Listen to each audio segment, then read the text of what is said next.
Hey guys, welcome back. നമ്മൾ ഇന്നൊരു അഡാർ ഐറ്റവുമായിട്ടാണ് എത്തിയിരിക്കുന്നത് കേട്ടോ. നല്ല നെയ്യുള്ള ഒരു പോത്തുകുട്ടി അങ്ങോട്ട് എടുത്ത് ചുരുട്ടി കൂട്ടി വെട്ടി പീസാക്കിയിട്ട് ആ നെയ് പീസുകൾ കൊണ്ട് ഇതുപോലൊരു കിടക്കാച്ചി പോത്ത് പെരട്ടാണ് നമ്മൾ ഉണ്ടാക്കുന്നത്.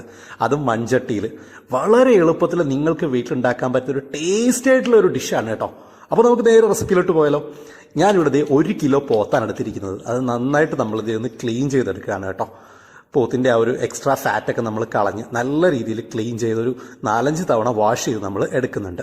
അത്യാവശ്യം വലിയ പീസായിട്ടാണ് പോത്ത് നമുക്ക് കട്ട് ചെയ്ത് കിട്ടിയത്. ഇത് ഒന്നുകൂടി നമ്മളൊന്ന് ചെറുതാക്കി എടുക്കുന്നുണ്ട്. പോത്തിറച്ചിയിൽ ഒന്നുകൂടി നമ്മൾ കത്തി വെക്കുകയാണ്. യെസ്, നമ്മുടെ പോത്തിന്റെ പീസ് എല്ലാം കൂടി ഒരു പാനിലേക്ക് ഇട്ട് 1/2 ടീസ്പൂൺ മഞ്ഞൾപ്പൊടിയും 1/2 ടീസ്പൂൺ ഉപ്പും ചേർത്ത് 1/2 മണിക്കൂർ നമുക്ക് വെറുതെ ഒന്ന് തിരുമ്മി വെക്കാം. അത് ഇവിടെ നിന്ന് സെറ്റ് ആവട്ടെ. 1/2 മണിക്കൂർ കഴിഞ്ഞ് ഒന്നുകൂടി നമ്മൾ വെള്ളത്തിൽ കഴുകി എടുത്തിട്ട് ഇതേപോലെ ഒരു പ്രഷർ കുക്കറിലേക്ക് ഇട്ടിട്ട് 1/2 ടീസ്പൂൺ ഉപ്പ് നമ്മൾ ചേർത്ത് കൊടുക്കുന്നുണ്ട്. അതിന്റെ കൂടെ തന്നെ ഒരു 1 ടീസ്പൂണോളം കുരുമുളക് പൊടി നമ്മൾ ചേർക്കുന്നുണ്ട്.